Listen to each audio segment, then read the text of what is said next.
আমি কিছুদিন আগে সুন্দরবনে গিয়েছিলাম বেড়াতে। কিছুদিন আগে সুন্দরবনে বেড়াতে গিয়ে 3 দিন ছিলাম নৌকার উপরে, স্টিমারের উপরে, নদীর পানিতে ছিলাম। 3 দিন জমাত করে নামাজ সালাত আদায় করেছি নৌকাতে।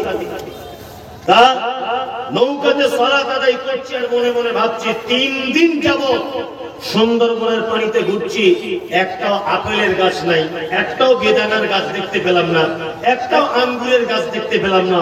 অথচ গোটা সুন্দরবন কোটি কোটি গাছ দিয়ে সাজানো। তখন আমি মনে মনে ভাবলাম,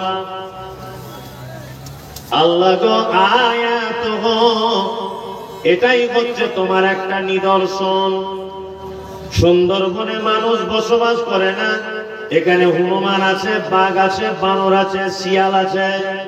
তুমি যদি এখানে কাঁঠালের বাগানটা করে দাও, কাঁঠাল কিভাবে খেতে হয় হনুমান বুঝে না। এখানে তুমি যদি আম দিয়ে দাও, বাঘ বুঝবে না কি করে আচার করে খেতে হয়। আল্লাহ তুমি যদি এখানে আঙ্গুর দিয়ে দাও, আঙ্গুর খাওয়ার পরে সুবহানাল্লাহ আলহামদুলিল্লাহ বলতে হয়, এটা হনুমান বুঝতে পারবে না।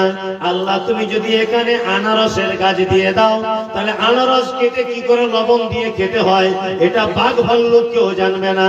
এই জন্য তুমি গাছপালাগুলো ওই আপনার উত্তর দিনাজপুরে দিয়েছ, দক্ষিণ দিনাজপুরে দিয়েছ, মালদাতে আমের গাছ দিয়েছ। বান্দারা আম খাবে আর বলবে আলহামদুলিল্লাহ। আয়াত বলতে এখানে সারা পৃথিবীতে যত নিদর্শনাবলী রয়েছে, আল্লাহর নিদর্শনাবলী দেখবে আর তার ঈমান বেড়ে যাবে। ঈমান বাড়বে। কত যে নিদর্শন আল্লাহ, সুবহানাল্লাহ। আল্লাহ নিদর্শন বলে শেষ করা যাবে না। একটা চমৎকার নিদর্শনের কথা বলি। আপনারা চাষি মানুষ, সন্ধ্যাবেলাতে মাঠে যান, মাগরিবের আগে আগে যান, তাই না? গিয়ে দেখবেন কিছু পাখি আছে, বক পাখি না কি বলে, বক পাখি, এই ধরনের কিছু পাখি আছে। তারা ডানা মেলতে মেলতে সারিবদ্ধ ভাবে যায়। দেখবেন 10 বার ডানাটা এরকম করে একবার এরকম স্থির করে দেয়। দেখেছেন? রাখুন, স্থির করে দেয়।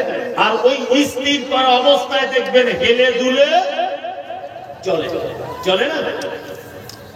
পাখাগুলো ঝাপটা মারতে মারতে বন্ধ করে দেয়, তারপরে আবার হেলে দুলে চলে, চলে না? চলে। আল্লাহ তাআলা বলছেন, আওয়ালাম ইয়ারাউ ইলা তাইনি ফাওকাহুম সাফাতিন ওয়া ইয়াকবিজ মা ইনসিকুহুন্না ইল্লার রহমান ইন্নাহু বিকুল্লি শাইইন বাসীর। সারা পৃথিবীতে যত মানুষ রয়েছে, তোমাদের ঈমান থাক আর যাক, তোমাদের ঈমান স্ট্রং হোক আর ঈমান পোকা লাগা হোক, যাই হোক না কেন, তোমরা যদি একা শূন্য আসমানের দিকে দেখো, লক্ষ কোটি পক্ষী কুলগুলো রয়েছে। ওই পাখিগুলো ডানা মেলতে মেলতে তাদের ডানাগুলো মাঝে মাঝে স্থির করে দেয়। সারা পৃথিবীর কেউ তাদেরকে ভাসমান অবস্থায় রাখতে পারে না, একমাত্র রাখি কে? ইল্লার রহমান, আমি আল্লাহ। আমার পক্ষে সেটা সম্ভব, পৃথিবীর কারো পক্ষে এটা সম্ভব নয়। আল্লাহ বলছে তোমরা মুমিন হবে, আয়াতুহু যাদাতুহুম ঈমানা। সারা পৃথিবীতে যত রকমের আমার নিদর্শনাবলী রয়েছে, আমার নিদর্শনাবলী মুমিন দেখবে, আর মুমিন দেখার পরে তাদের ঈমান বেড়ে যাবে। এখানে আয়াত বলতে কোরআনের আয়াতে বোঝানো হয়েছে। এই কোরআন তেলাওয়াত করেন, কোরআন পড়লে ঈমান বাড়ে, বাড়ে। আপনি তো পড়তেই জানেন না, তা বাড়বে কি আর কমবে কি? পড়তেই তো জানেন না। আমি একটা ঘটনা অনেক জায়গাতে বলি, এটা বাস্তব ঘটনা বলে বলছি। আপনাদের উত্তর দিনাজপুরে কোন একজন লোক আমার ট্রাভেলস থেকে উমরা হজে গেছে। আমার নিজস্ব ট্রাভেলস আছে, সহিহ সুন্নাহ ট্যুর এন্ড ট্রাভেলস, হজ উমরা। ও গেছে আমার সাথে উত্তর দিনাজপুরে। ওর বাড়ি কোথায় ওটা আমি বলছি না, তবে আপনাদের এলাকাতে। তার লোকটা লেখাপড়া জানে না, একেবারে পাড়া গ্রামের মানুষ। তা ওখানে গিয়ে যখন কাবার চতুর্দিকে চক্কর লাগায়, লোকটা তখন আমার জামার কলার ধরে থাকে রাখে। তা আমি বলছি, চাচা আপনি যে আমার জামার কলার ধরে থাকছেন, আমাকে একটু ছাড়ুন, আমার অসুবিধা হচ্ছে। তো বলছে না মৌলভী সাহেব, আমি তো পড়ালেখা জানি না, যদি হারিয়ে যায়। 1.5 বিঘা জমি ধান লাগানো আছে, কি হবে মৌলভী সাহেব? এই সব টেনশন। যাই হোক, পাড়া গ্রামের মানুষ যে কাজ করে, তার যেখানেই যাচ্ছি সেখানে ও আমার জামা ছাড়ে না, আমার জামা ধরে টেনে রাখছে। তা আমি বিরক্ত মাঝে সাঝে হচ্ছি তা নয়, তবে অসহ্য লাগছে। মানে লক্ষ লক্ষ মানুষ একসঙ্গে তওয়াফ করছি, পিছন দিয়ে যদি টেনে ধরে বারবার, অসুবিধা হবে। কাবার ইমাম আব্দুর রহমান আস-সুদাইস হাফিজাহুল্লাহ, তিনি যখন কোরআন তেলাওয়াত করেন, জাহান্নামের আয়াতগুলি যখন আসে, এখানে যারা হাফিজ সাহেব আছেন ভালো করে জানেন, আল্লাহু আকবার, 20-30 সেকেন্ড বাচ্চা ছেলের মতো হাও হাও করে কাঁদে। মোবাইলে দেখতে পাবেন, বাচ্চা ছেলের মতো হাও হাও হাও করে কাঁদছে। Ethiopia, Tanzania, German, Japan, France, Kuwait, Bahrain, Dubai, Bharat, Pakistan, Bangladesh, সারা পৃথিবী থেকে হজযাত্রীরা যারা এখানের পিছনে নামাজ পড়েন সবাই কাঁদে। ভাষা বুঝুক আর না বুঝুক, জানুক আর না জানুক। এশার আজান হয়েছে, তওয়াফ করতে করতে কাতারে দাঁড়িয়ে গেলাম, নামাজ শুরু হয়ে গেল। আর আমার ডান দিকে ওই দিনাজপুরে চাচা দাঁড়িয়ে আছে, আব্দুর রহমান আস-সুদাইস, তিনি কোরআনের আয়াত তেলাওয়াত করছেন। ইয়াওমা তারাউনাহা তাযহালু কুল্লু মুরজিআতিন আম্মা আরজাআত ওয়া তাযাউ কুল্লু যাতি হামলিন হামলাহা ওয়া তারান নাসা সুকারা ওয়া মা হুম বিসুকারা ওয়ালাকিন্না আযাবাল্লাহি শাদীদ। জাহান্নামের আয়াত চলে এলো, কিয়ামতের মাঠের আযাবের কথা আল্লাহ বলছেন। সেই দিন গর্ভবতী মায়েরা তার বাচ্চা পেট দিয়ে বেরিয়ে যাবে, মা বুঝতে পারবে না। সেদিন দুগ্ধ দানকারিনী বাচ্চারা তার মায়ের আঁচল ধরে টানবে আর বলবে, মা একটু দুধ দাও। মা সেদিন তার বাচ্চাকে দুধ পান করাতে ভুলে যাবে। আর মানুষগুলোকে দেখতে পাওয়া যাবে তারা যেন সব মাতাল। এই আয়াতটি যখন তিনি তেলাওয়াত করছেন, আব্দুর রহমান আস-সুদাইস তিনি কাঁদছেন। 2-4-20 সেকেন্ড ধরে তিনি কাঁদছেন। আমি মুমতাজুল ইসলাম একটু একটু আরবি বুঝি, একেবারে যে জানি না তা নয়, একটু একটু বোঝার কারণে আমি বুঝতে পেরেছি আল্লাহ কিয়ামতের দিবসের কথা বলছেন। আমিও গুনাহগার, আমি একজন পাপী, আমার চোখ দিয়ে অঝরে পানি চলে এলো, আমিও ডুকরে ডুকরে কাঁদতে শুরু করে দিলাম। আমার বাম দিকের একটা লোক, বাড়ি তার বিদেশে, আমার দেশের নয়, ওই লোকটাকেও দেখছি হাও হাও করে কাঁদছে। আমার ডান দিকে দাঁড়িয়ে আছে উত্তর দিনাজপুরের চাচাও দেখি হাও হাও করে কাঁদছে। নামাজ শেষ হয়ে গেল, চাচাকে বুকে জড়িয়ে ধরে বললাম, চাচা তুমি সত্যি করে বলো, কেন তুমি কাঁদলে? তুমি তো কোরআন বোঝো না, তুমি কোরআন পড়তে জানো না, তুমি তাও কেন কাঁদলে?